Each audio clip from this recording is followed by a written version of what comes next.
Hey everyone, this is Chris from the Game Brew Podcast. Before we get to the show, I'd like to personally thank each and every one of you for listening. It means the world to us. If you'd like to support us, make sure you're following us on all the social medias that the kids talk about these days, like Facebook, Instagram, Twitter, and you can always listen to us on YouTube, Spotify, or wherever else you like to listen to your podcasts. We're pretty much everywhere. If you want to get a little crazy, we'd love to see some reviews from you on iTunes. Those really help out a lot. If you want to get your game on, which I know all of you do, go over and check out Humble Bundle using the link bit.ly/GameBrew. You'll be able to help out your favorite podcast, that's us, get some great games, and help out some really good causes. Well, that's enough from me. On with the show.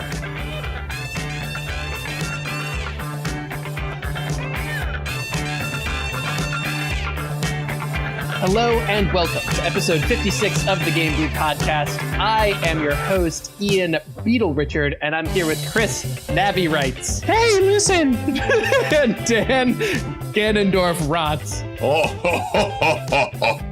You have no idea how much self-control it took me not to write that as Danendorf Rotz. Why did you not? A lot.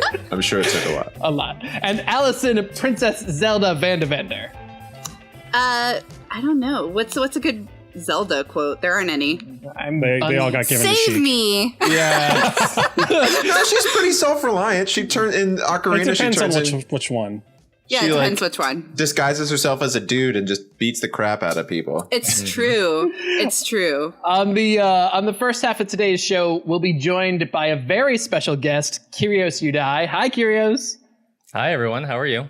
Tell us Great. a little bit about who you are and what you do. All right. My name is Kyrios Yuddai. I am a variety Twitch streamer who tries to promote as much positivity as possible. And am just terrible at video games, but it's great.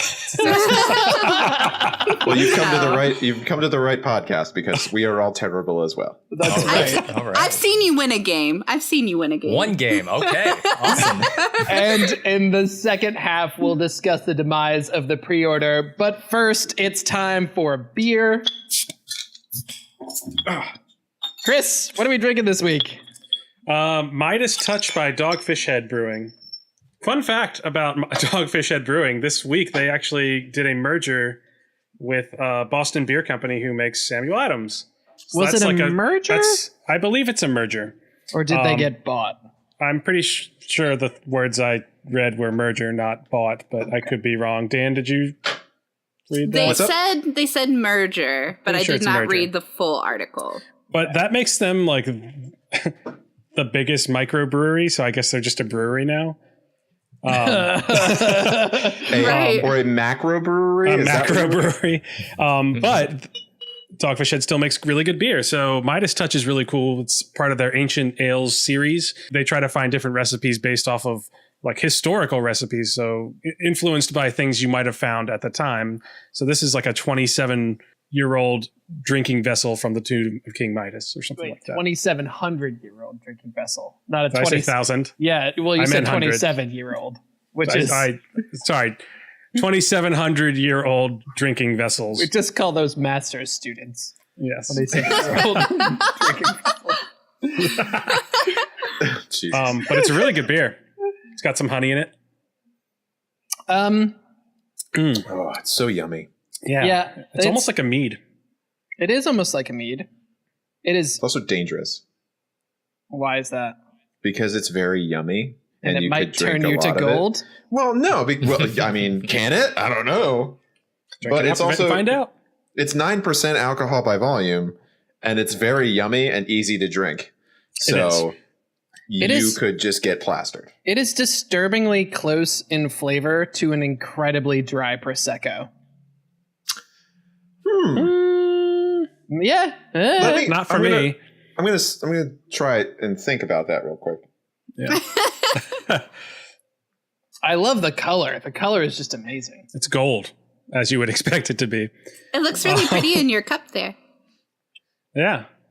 One of those nice Game Brew mugs. Oh, look Yeah, at you guys. Yeah, they're drinking out of the. I don't have one of those yet. So they're drinking out of special Game Brew mugs that we all have. Mine is not here yet because we're Aw. bad at sending things to each other. I owe them We some are. stuff that I haven't sent them in a while too. Have we I'm consumed sorry. this beer on the podcast before? We have once. It was the first episode that we have not released. That no one will ever hear. No offense. We love you all. You will not hear episode 1. It's bad. I haven't heard it bad. either, so It's if that good. means And she's anything. on the podcast, And so I'm you here, know yeah. how bad it is. Maybe should make you listen to it one time. Allison, what are you I drinking? feel like I this need week? to. I'm drinking Gold Peak sweet tea because Oh, sweet tea. yeah, I really like it. It's just like It's gold, the it's bottled sweet? stuff, pre-bottled. Oh, yes, of course. Yeah, and it's like my mom's favorite bottled tea, so we always have it around. So I made the sea tea, And it's Mother's Day. and it's Mother's Oh Day. yeah, It's did everyone Mother's talk to their Day. moms?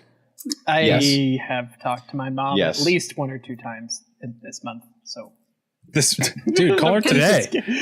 Just kidding. I called her today. Okay. We know what my mom's feelings on the podcast are, so we're not gonna talk too much about it. And my mom lives with me, so yeah, I talked to her.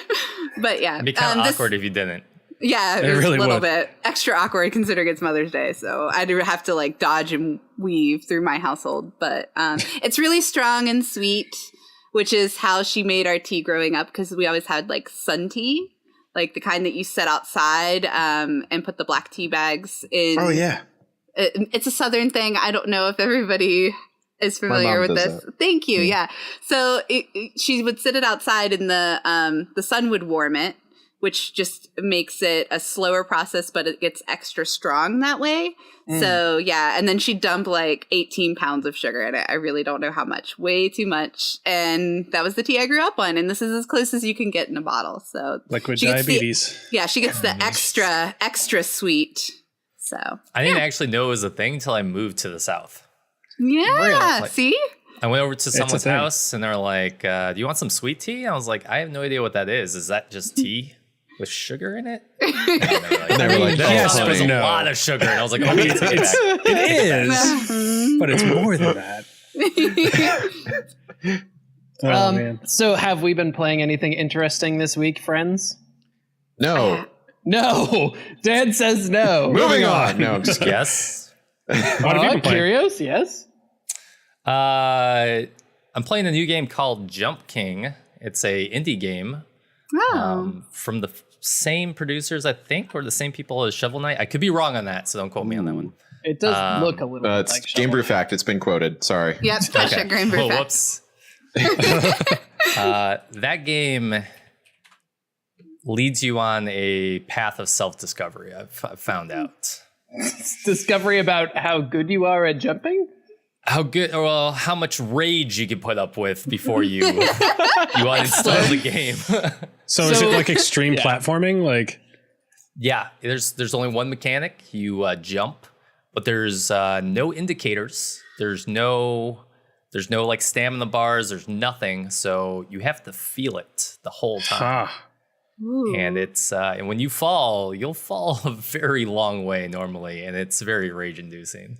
do you not die when you fall? You just like have to restart from that section again. Right. So they make the jumps like, you know, more and more difficult. So you have to like make like 300 perfect jumps in a row to like try and get to the top. But if you miss one along the way, you'll like drop down 50 jumps. Oh my god. Oh no. So like it's Does it have an end? it was good. Supposedly I'm there's not a hot there babe at the yet, top. so I don't know. Oh, man. I hope so. No, That it says sounds- about this game, Tactical Leaping Adventure Jump King. There was a smoking hot babe at the top. Yep, there you go. There you go. I need this game. It's a fantastic game. I suggest it to everyone. If you have patience. Not my game then. Oh, Got maybe I it. shouldn't play it then. It looks really cool. Yeah. This Chris. looks addicting. That's awesome. Chris, what about you? So everyone I think knows that I'm pretty into building computers. Oh, God. So I bought PC Building Simulator, which is basically where you take over a shop, and are like running a PC repair shop. And so like I was playing it for a while, and then like I started getting really stressed out by all these orders I got, and like I have to do all these things before I can close up the shop. And then I was like, wait, this is work. Why am I doing this? I mean, it was cool, like, and like the concept is really cool, but like at a certain point I was like, okay, I need to walk away from this for a second. This is getting frustrating. So they buy all the rights for to like make digital versions of real graphics cards and CPUs and motherboards and things like that, right? Like it's actual things that are on the market. Yep. And it like they have a deal, I think, with Razer. They have like a whole like Razer section that's a DLC for Razer parts. It's kind of ridiculous. That is crazy town. Wow. Yeah, I mean it's really cool seeing how different builds can be set up, but like at a certain point I kind of got like, okay, this is just work. I shouldn't do this anymore right now. That's interesting. Is that because you felt like you weren't getting enough reward, or because it was just a little bit too samey? It was a little bit samey. It was maybe not enough reward. I mean, they were like opening up new parts after a certain amount of things. It just got a little tedious. Yeah. So compared to like other tycoon games, it's not your jam, or certainly it would not be Roller better. Coaster Tycoon. Well, it's not really a tycoon game as far as I understand it. It's It more is like and a it isn't. simulator. It's more like a... Oh. It is and it isn't. You start with just like diagnosing different issues, and then you start building more customized things. So okay. like you eventually become like the computer shop in town to go to build custom Got it. rigs and stuff. I Okay. see. It's like, that's cool, but But doing the same job again for the 10th time, I was like, okay, I can take a break now. But it's cool. yeah, I want to spend a little more time with it. Got it. Allison, what about you? So I played a little Detroit Becoming Human again, but I realized today that I needed an intervention, and I have a problem with trading card games. And it's like this issue where if I'm not in it and I'm not exposed to it, I'm so fine. Everything's good. But like a drug addict, the second it's in my face, I buy them. And I don't know what happened. And it's like I blacked out. And I came home, and now I have 15 of the 18 of the basic Detective Pikachu set. Because I got this nice little lunchbox. That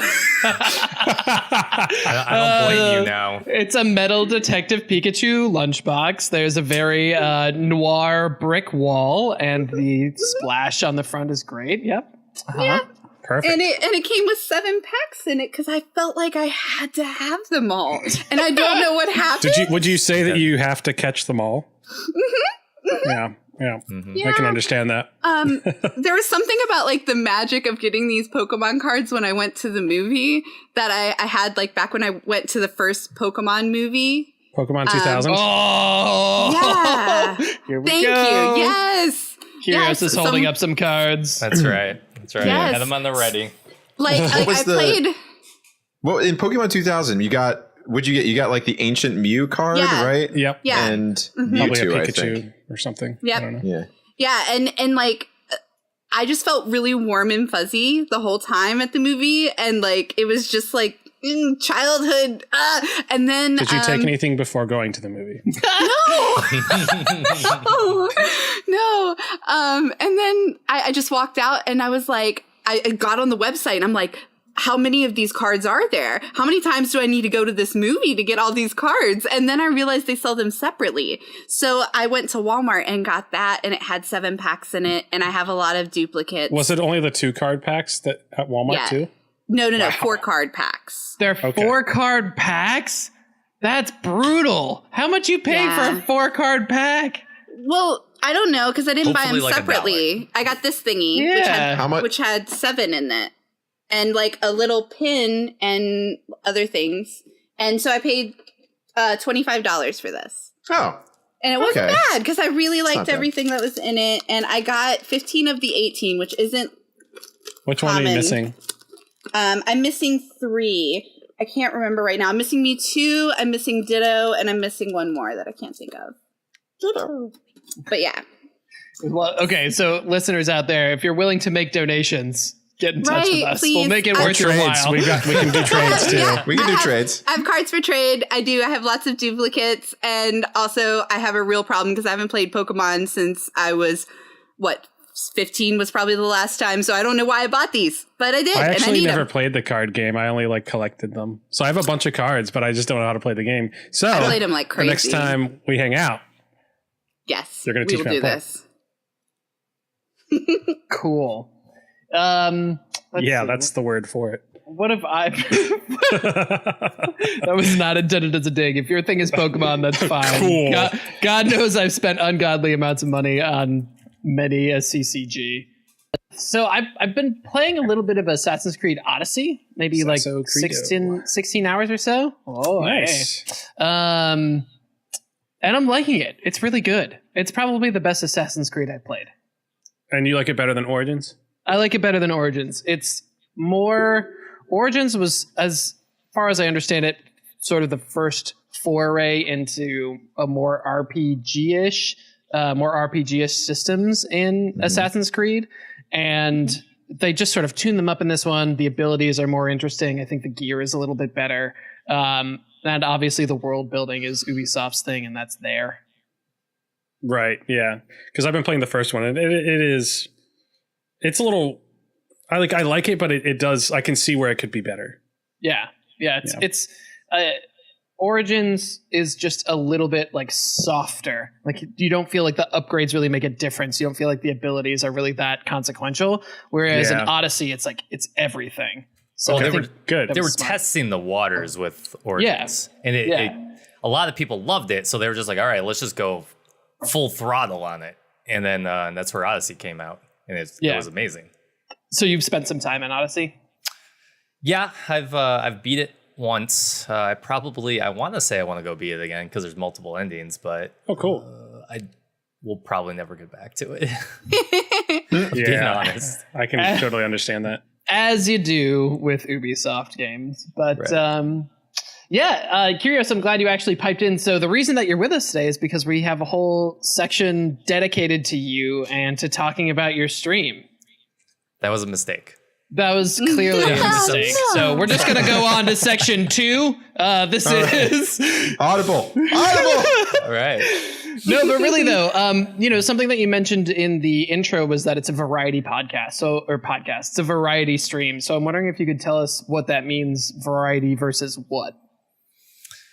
So there's really two types of streamers, at least, actually on all platforms. Either you hyper focus in one field, whether it be maybe you're really good at like Apex Legends or some of that, or CSGO, or maybe you're like a Kingdom Hearts fanatic or something like that, and that's all you play over and over again. You do different challenges, or you're a variety streamer. The second portion of that, the variety streaming, is actually way harder than the first one, unfortunately. But I try to make it work. What do you mean by Best I harder? can. Like it's harder to like keep an audience? So that goes into a lot of the psychology of Twitch, and I spend a lot of time, because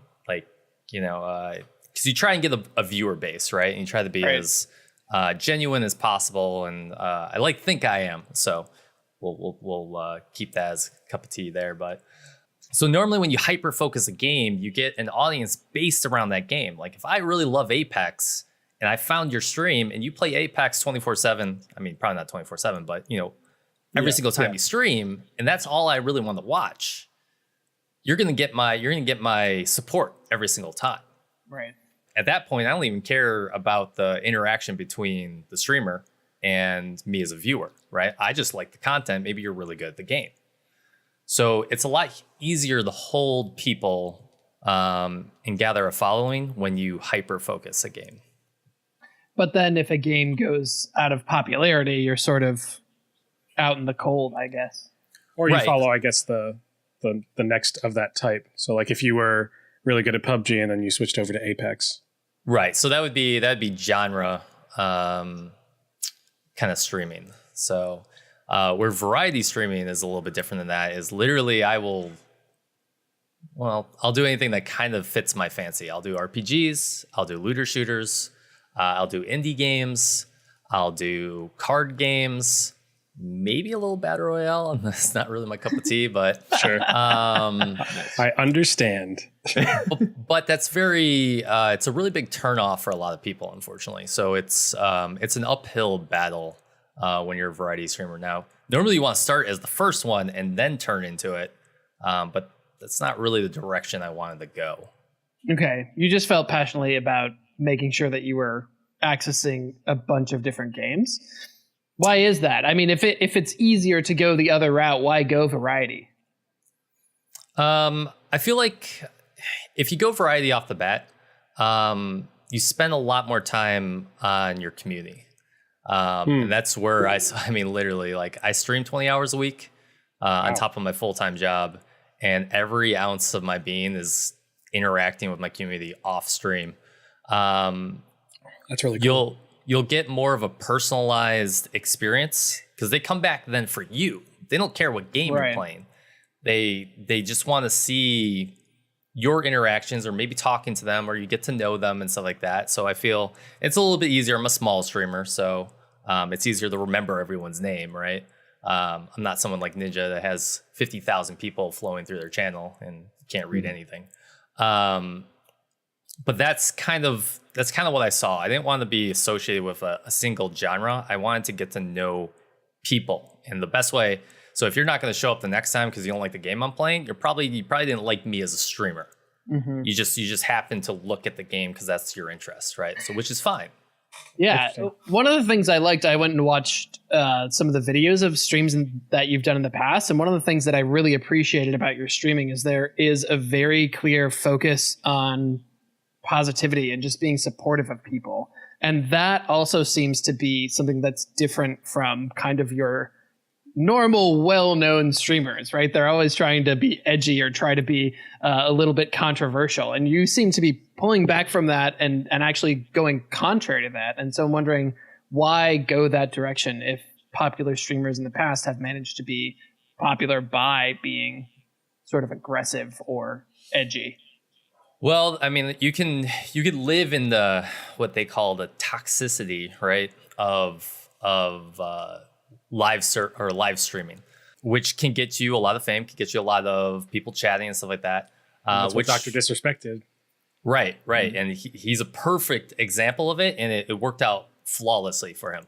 I work like 50 hours a week in my normal job and stuff like that. And we all know that the average grind, like in life, can be pretty brutal all the time. So I take it as a way for me to escape and for my community to escape. I'm a really big believer. If like you say hello and I say, hey, how are you doing? That might change your whole day. And I'm a really big, I've had bad days too. And, someone saying, hey, how are you? I hope you have a better day. Like, is just leaps and bounds. Amazing. Like that could turn my day around. So that's what I try to push as much as I can. Is that what like keeps you going? I mean, you mentioned that you work 50 hours a week and then you stream 20 hours a week, and that's a lot of that's 70 hours a week for job is a lot of time. I mean, how do you manage that? You have to go out of your way. I mean, in all honesty, like there's a couple of types of streamers. There's ones who don't have a job and are trying to make it their mainstay, right? Trying to make it their source of income, stuff like that. Make it their full-time. You have people like me that have a full-time job and are trying to transition. And then you have people who play it or use it as a service as a hobby. Mm-hmm. So I'm in that small percentage in the middle, which I have no idea how people in the first category honestly do it, because it's like any kind of business, you need investment, right? Like, so like, Twitch streaming is not cheap, or it's not easy. Yeah. I mean, I saw the specs of your PC. It wasn't a cheap PC. Especially, I don't know when you bought that Vega 64, but that could have cost a lot. Well, I mean, luckily I'm kind of blessed, right? So like people come into my channel and they don't have to feel pressure to donate or anything like that. Like I have a full-time job.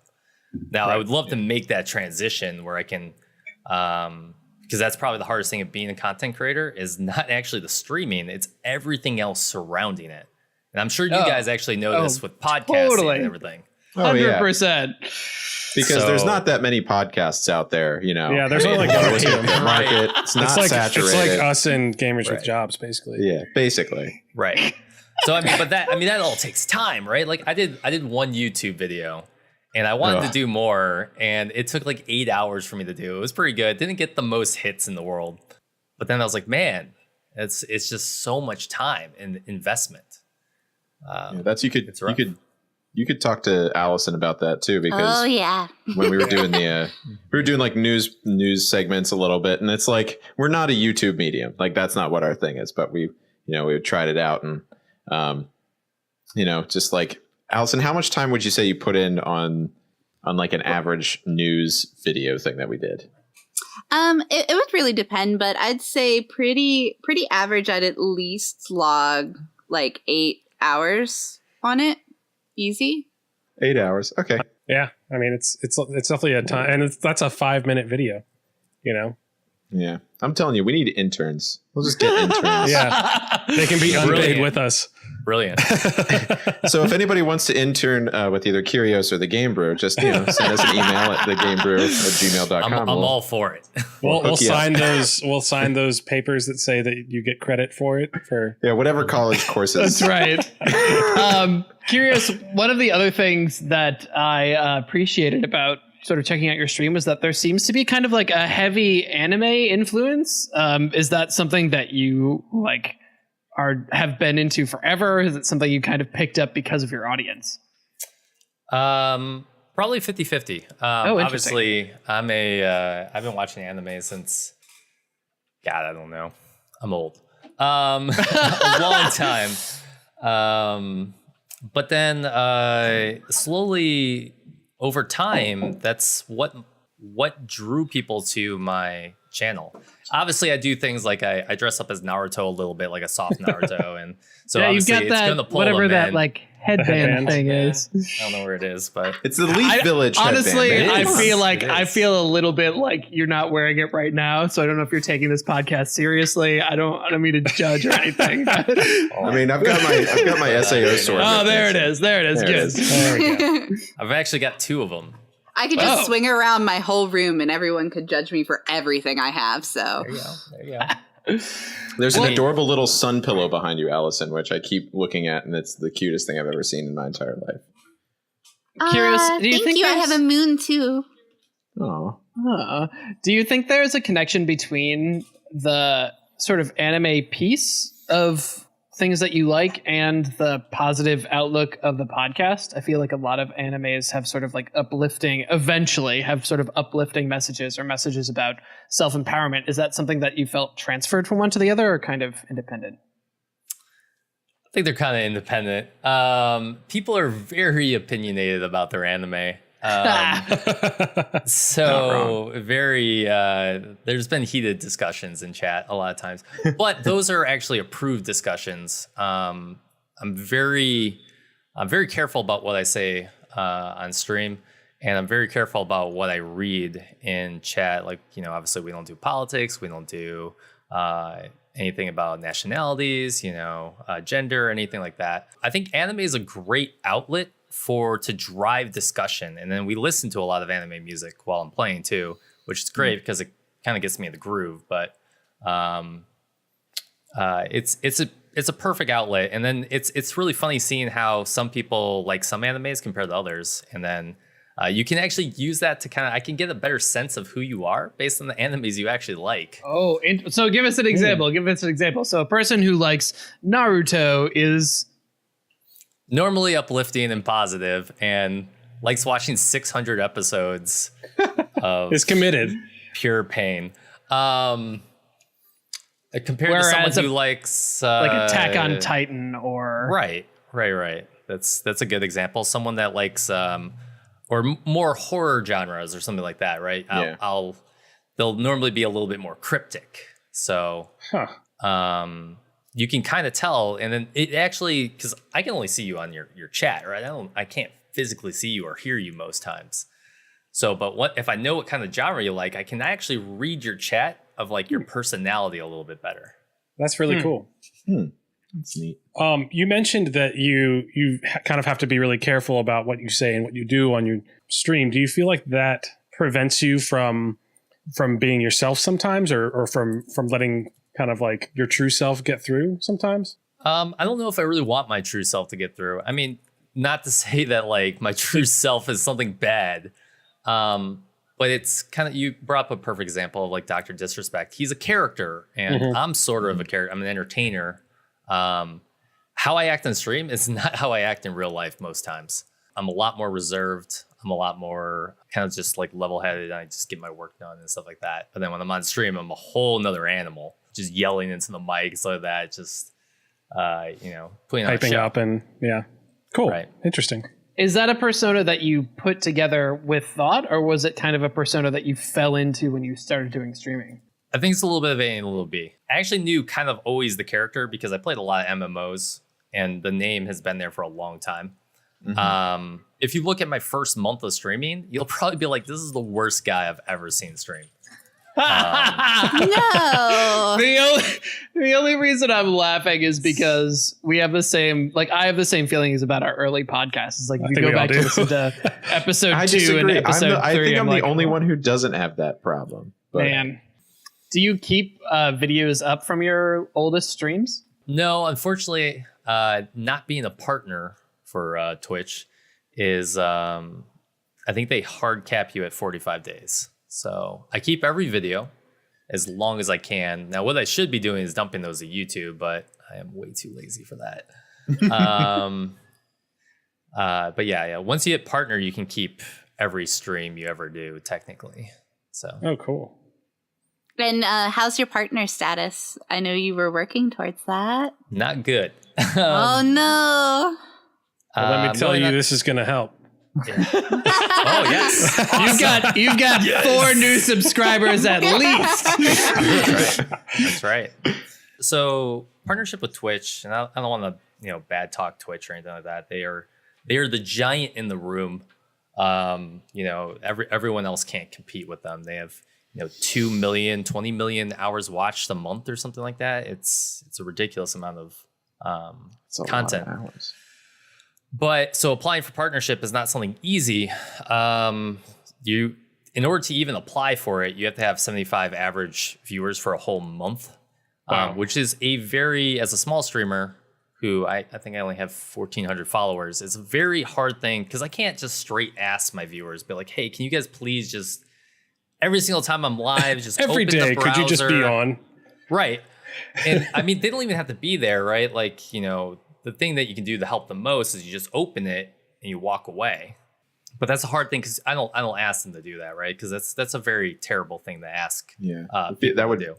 Yeah, that would feel kind of empty. I feel like whenever it's like, and then once you got, did I really earning it? Yeah. Right, but then you get the problem is that there's no way to advertise on Twitch, and that's why it's a very hard medium media, I guess medium too. To be successful on, because the only way to be successful is to have more views, so you're higher in the tier whenever you're playing a game, because that's the only way people are going to find you. No one's going to randomly search my name or be like, hey, I just want to see streams that are between 20 to 30 people, right? No one really does that. So the only way to drive successfulness is to get this kind of like snowball system going. And that's why it's very important to spend every waking moment to interact, which I love to do anyways. I'm not saying it's a bad thing. Like we have our Discord. I try to do the YouTube. I'm on Twitter. I'm on Instagram. I do all that stuff just so I can keep in contact with everyone. But I never require anyone to come back, but it is something that's very helpful. So you have this focus on positivity, and I feel like sometimes in my professional life, I try to focus on positivity and making sure that people around me are feeling supported as well. And a lot of times what that ends up meaning for me is that people kind of like open up to you about stuff because they know that you're a safe place to come to talk to you about. Has that ever happened to you? Yeah, that happens all the time. I'd say that I've probably got about 50 core people that I literally know what's going on in their life. There's a lot of people that come to my stream. They're in school. I'll ask them like, how did the test go? Because they'll bring it up last time. I'll be like, or someone just got a promotion. They came by my stream the other day. They got a promotion in their job. We were celebrating that. Obviously easier to do once again as a small streamer, but that's exactly what you try to do. You try to be a part of their lives, and that's what I want to do no matter what. If I was to become successful, I would like to still try and be a part of as many people's lives as possible. So that's interesting because I feel like Twitch a lot of the time, the focus there is on these very short burst interactions where sort of they're piping in, you're piping in back. But what you're saying is that you're really at least as interested in the kind of conversations that are a little bit more in depth. And I just wonder if you think Twitch is a platform that can ultimately support those, or does that have to happen off platform somewhere else? Mainly off platform. I would like to say that they can do it, but it's just not easy. What would maybe easy is if you were to do something like a podcast and you were multiple streamers at the same time interacting with chat so you can stay up to date with it. But as you become more and more successful, the harder and harder it becomes, right? Yeah. So you're saying we need to do a game brew. Right. Yes. I'm down. Let's go. You want to speed run some Sonic or something? This is what Allison's been saying. We need to stream, guys. If my computer wouldn't explode, then I'd be all for it. But I am prepared. It's okay. I'll host Chris you guys is through prepared. my stream. Let's go. There we go. All right, so we're going to wrap up in just a second, but I also noticed on your streaming profile that you have a couple of favorite games up there. So Chrono Trigger, Final Fantasy VII, Mega Man X, Secret of Mana. Those are all fantastic games. You forgot one. They are amazing. Did I forget one? and A Link to the Past first as one. well. So. Oh, Oh, yeah, of course, A Link to the Past. Yeah. Which is probably my favorite game of all time. It's Nice. a solid one. Nice. But my question is, those are all pretty old games. So, like, let's say the last 10 years. What is your favorite game from the past 10 years? That's you don't ask people that question, right? It's not an You can't easy put people on the question. spot like that. That's like I don't know. I believe in you. In all honesty, probably my favorite game in the last 10 years was Final Fantasy 14, and it's an MMO, which is kind of a weird, a weird one to say.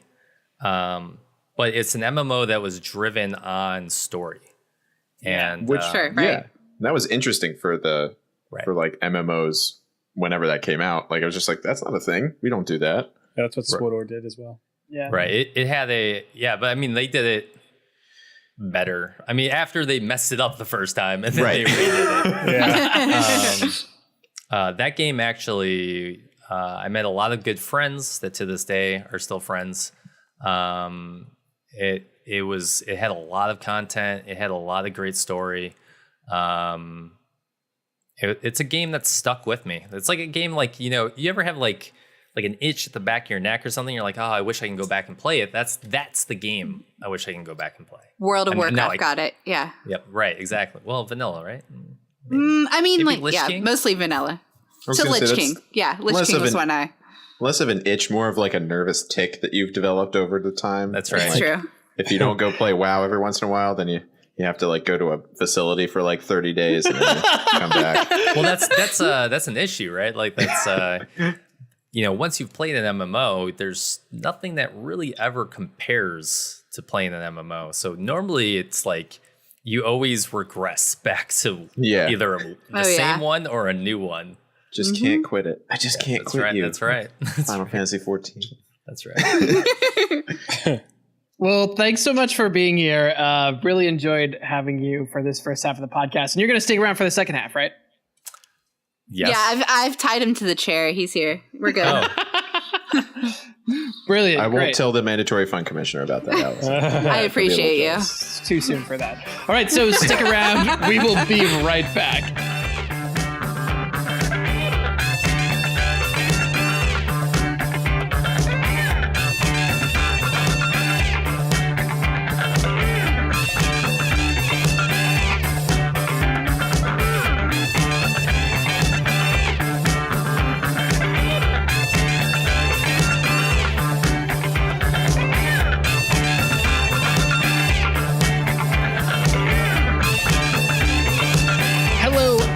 welcome back to the second half of the Game Brew podcast. We're drinking Midas Touch with Dan, Chris, Allison, and Kyrios. Are we made of gold yet? Has it happened? Yeah, it's a potent potable. It's a potent potable. Gee, Ian, why do you think we drank Midas Touch this week? Yeah. Well, let me tell you, I knew we were having Kyrios on the stream. And Kyrios, do you want to explain what the word Kyrios means and in what language? We're curious. Yes. Oh, you're curious. Okay. Yeah. It means Lord or General, I believe, in Greek. Funny enough, I thought I made it up. Did you have a dream and you woke up and you were like, this is the name? Yeah, sorta. No, it was kind of just more on the spot of whatever game I had to play, and they asked me for a first and last name. So I just put characters together until they sounded great, and didn't really read it. And then that's how I came up with it. That's how I came up with Vinalia too, but it turns out it is a festival that celebrates wine. That's awesome. Yeah. So I feel that. Anyway, so yeah, we're drinking Midas Touch because Kyrios means... Did we already say king. that? King, we already said it. Yeah. And of course, Midas was a king, and I think he was also Greek, some kind of Mediterranean.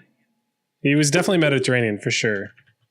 But yeah, the more I drink of this, the less of this I want to drink. This is like a one beer. This is like a one. Whereas other more ale type things, I'm like, oh, bring me another. This, I'm like, I've had. It's like eating Lucky Charms. Like you really want that first bowl of Lucky Charms, and then it's sort of downhill from there. I don't ever have that problem. The question is it a beginning ale or is it like an intermission ale? This is not. No, this is a start. If you drink this in the middle, you will have problems later in the night. Oh. I mean, it's just like it's sweet and it's 9% alcohol, so it's gonna give you ruin your life. It's gonna give you Dan on the St. Patrick's Day episode problems. That was such a good episode. Your problem will be a good time. and a terrible next day. The next day will not be good. So the second half of the show, we wanted to talk about pre-ordering games. So we feel like the world of pre-ordering has changed since we were young. It used to be that when you pre-ordered a game, you pre-ordered it because there might not be copies left at the store if you didn't.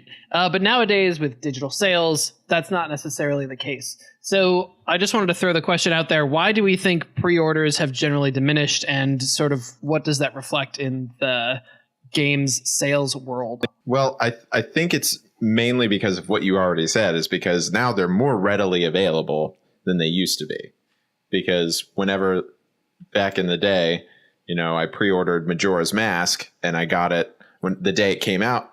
And it is a great game. Thank you for making that face curious. You can express those things out loud. It's okay. It's okay here. It was going to get way too loud for a second, so I had to it's so good. I'm so glad that you like that too. It's one of my favorite Legend of Zelda games. I hated it at the time, but I appreciate it more now as an adult.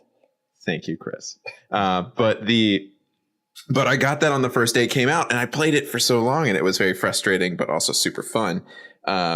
But now it's like, I don't really need to pre-order something because I can get a digital copy of it and have it just immediately, or at least, within a couple hours of whenever I start the download, because I'm just downloading it and there's no real need to hurry up, Yeah, I mean, I feel like with a lot of pre-orders now, it's more reserved for like the special edition of things, like getting the extra special figurine that comes with it, or like the helmet or the Pip-Boy, which I don't talk about that. I have one of those.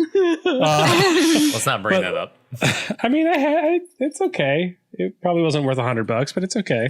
But I feel like that's where pre-ordering has kind of gone. But there's been a whole movement.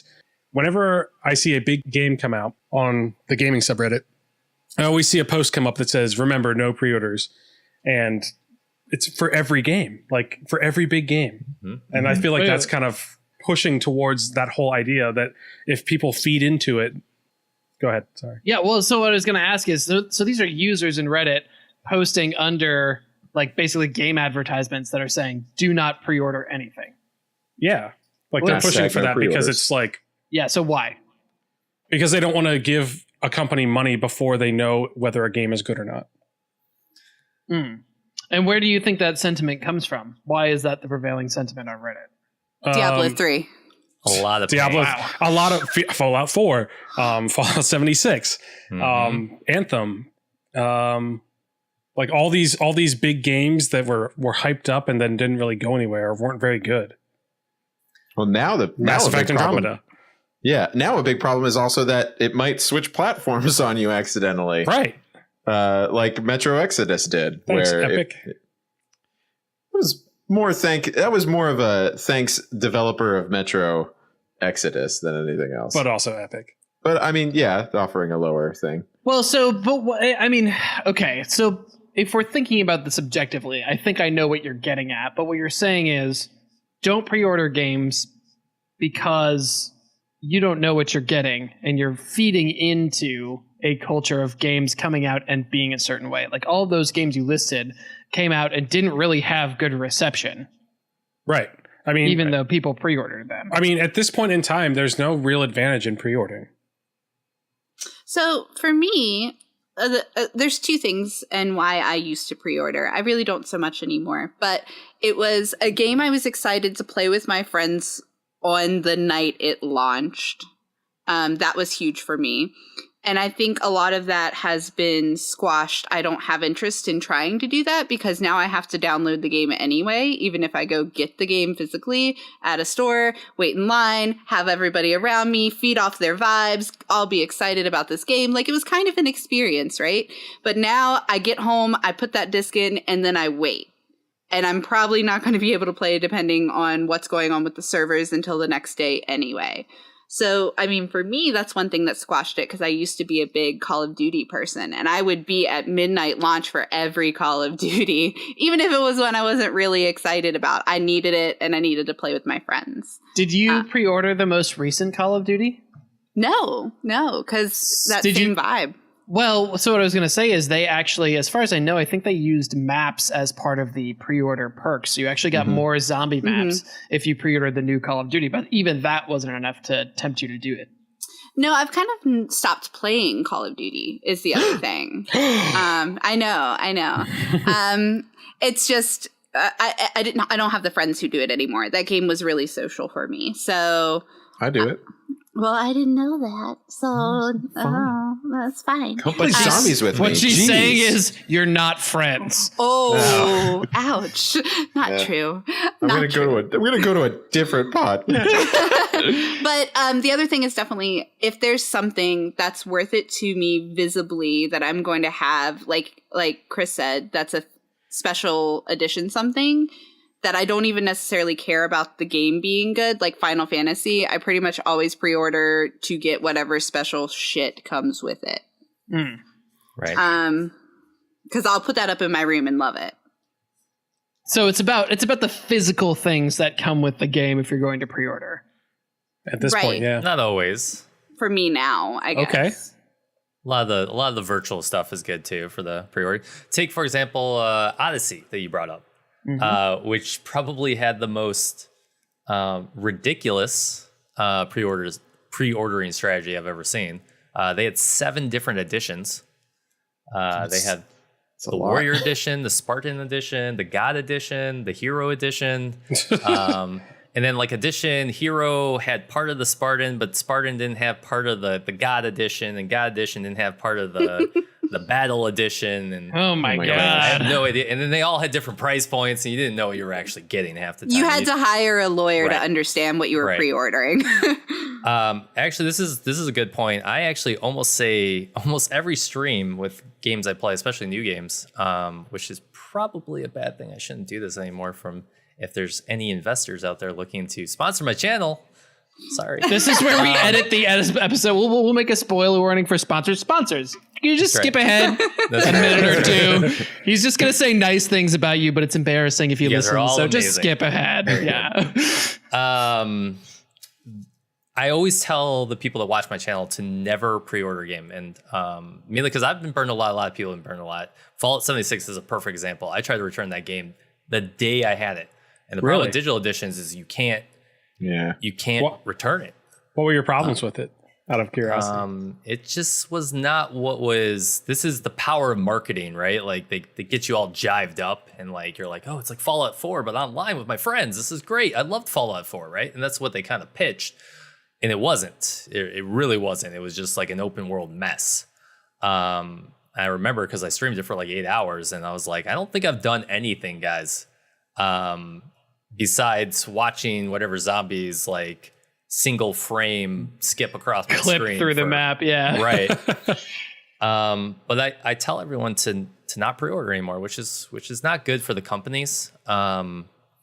Because the games really, the way I see it now is that the games really have to stand on their own, and they haven't been doing that. Anthem's a great example, stuff like that. But watch me do it. Let me spend the money. Watch me play it first, and then this is where I think streaming actually can highlight a lot of things. And this is where Apex had a lot of success, is that they pay, instead of paying for TV advertisement or marketing, they just paid streamers to go play their game. A lot of money. Well, yes, I mean that was a little ridiculous on the amount of money they paid,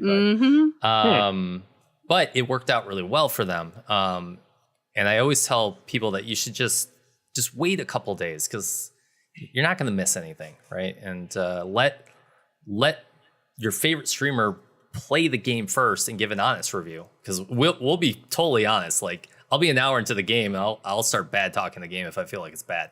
Sure, but I don't necessarily feel like, just to push back a little, I don't necessarily feel like all streamers are like that, especially like big time streamers who are, I don't want to say in the pocket, but like there's a financial reward to them positively reviewing games. Yeah, they're thinking about the next time that they could get a free game and a bunch of money to talk about it.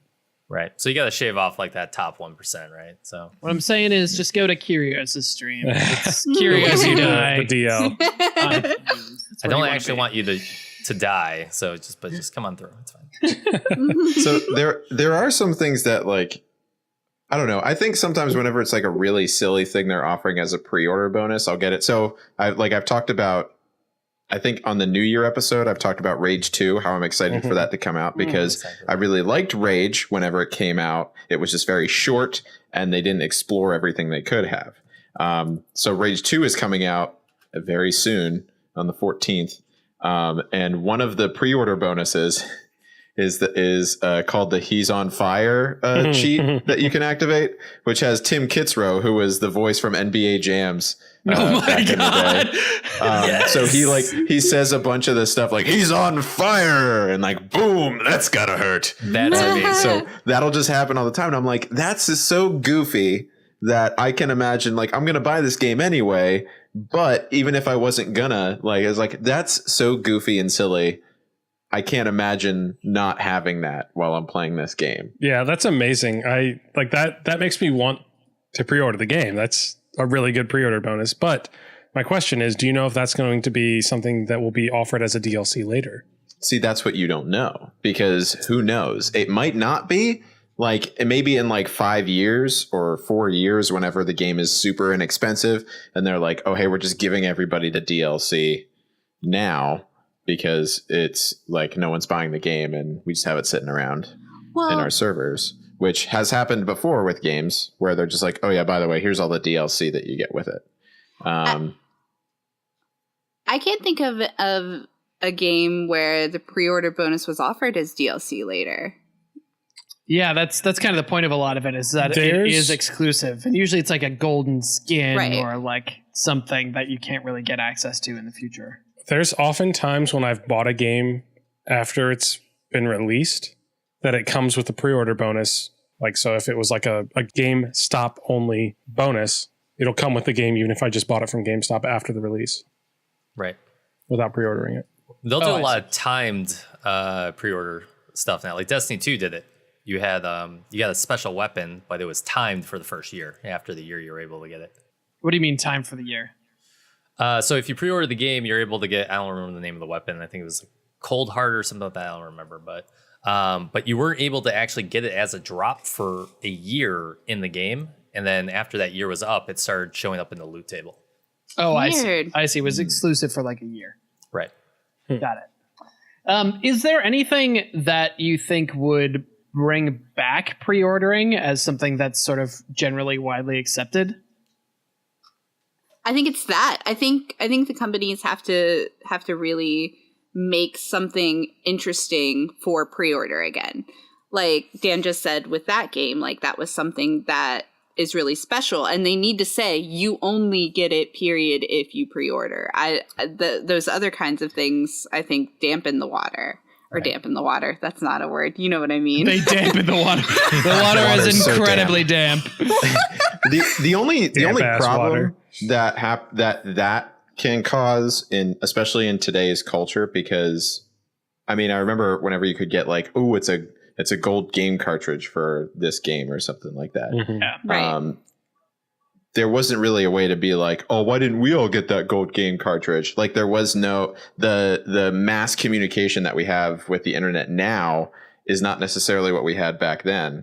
So if someone doesn't get something now, there is a much louder, larger audience that will complain about it and then cause a problem for you as a company for not getting it. Pre-order.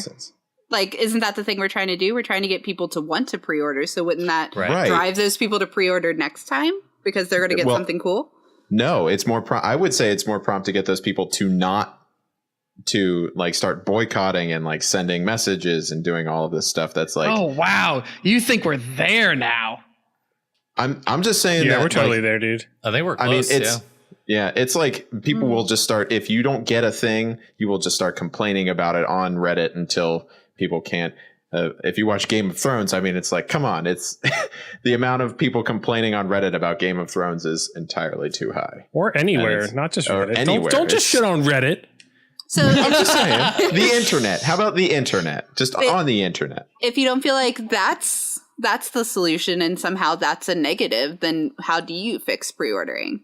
I mean, I don't want to suggest that pre-ordering is a thing that necessarily needs to be fixed, right? I think I agree with Kyrios for the most part, where it doesn't make sense to give a company who's at the end of the day just trying to get your money. Like, that's what video game companies are for the most part. They're just trying to get your money. You don't give people money for a burger that you're going to get in 3 months. And the reason it's is an extremely good burger. Debatable. But you don't know. Also, you get don't fries know until with you have it. Yeah, but what I'm saying is, like, video game companies right now, they don't have there's not enough trust in them, especially the larger companies right now. There isn't enough trust in them for people to feel like there's an advantage to pre-ordering, when the downfall is things like Anthem, where you spent $60 on a $15 game. Well, I think we're all in agreement that pre-ordering doesn't make sense. I think the question I thought was, how does it come back? Just the trust then? I think that's a big part of it, is that there needs to be, the companies need to make sure that they're releasing games that are fully built, fully thought through, and good games. If you're going to ask me to pre-order, you need to make sure there's something to stand up behind that title. Yeah, that there's a full game that we can play. I mean, for me to pre-order, it feels like it should be assumed that it's a good game and that like there's some cool shit with it. Right. Yeah. The things that I can think of that I would pre-order is like the next Zelda title. I might pre-order if there's something good coming with it. You know what I mean? But like pre-ordering by itself without any extra shit, there's no reason to. I mean, admittedly, I pre-ordered Fallout 76 too, but I was also trying to make it like a event with my friends because we wanted to play Fallout together. Mm-hmm. So like I wanted to be able to play it as soon as possible, and that's one thing. Turned from Fallout to more of a falling out, unfortunately. Oh. Right. I think pre-ordering for we had a good time. We did have a good time, actually. I couldn't resist the pun. Sorry, Kyrios. But pre-ordering for big companies that's going to be a tough sell coming back. Like they're losing people left and right that want to pre-order, even with the amount of stuff you throw in there. Granted, I think you should be throwing stuff in there at the $60 price point and not $70, $80, $90, $100 price point. Yeah. Unless I'm getting like some kind of a leather jacket or something like that. But I am a huge supporter of underdogs. So I really suggest you go pre-order any indie title that you think is amazing, because it's usually a very small team. Like Hollow Knight was like what originally, like, I mean the name dropped that one, but it was like 5 or 6 people. But how many like for every Hollow Knight and for every, I'm not going to say that one, for every Risk of Rain, maybe. Yeah, Risk of Rain too is good. Yeah, like for all of those, that there's probably 5 to 10 that aren't going to be very good. Right, but You know what I normally mean? not $60 games either. But That's I mean, true. It's not always about the game. I'm trying to support. Yeah, that's a little different, I guess. Yeah, you're right. Yeah. Like it's more about supporting the developers and less about getting something for your money. Right. So like Blood at the con at MagFest, I would pre-order that after seeing them as people. The little bit of the game I did see, I believe in that game enough just because that the people who were creating it were so amazing. I would pre-order that, even if the game maybe won't be as great as I want it to be in the end. Right. Because you believe in them, right? And that's at the end of the day is what I believe in. Like I believed in, and then there's been flops all over the place too. But I don't trust and believe in a lot of the big companies. They've released a lot of good games, but they've released a lot of bad games too, especially at a really high price point, right? Where it actually stings. So Yep, Yeah. totally agree. Hmm. All right. Well, I think we will leave it there. We'll give Kyrios the last word since he's our guest today. Yay! Thank you, Kyrios. Yeah, Unless thanks so he much has for another joining last us. word that he Yeah. wants to do. thanks for having me. Yeah, Of course, anytime. So say goodnight, everybody. Good night, Good night, everybody. everybody. Good night, everybody. Good night, everyone. That wasn't the line. I don't. Yeah, it's everybody. I was on. God damn.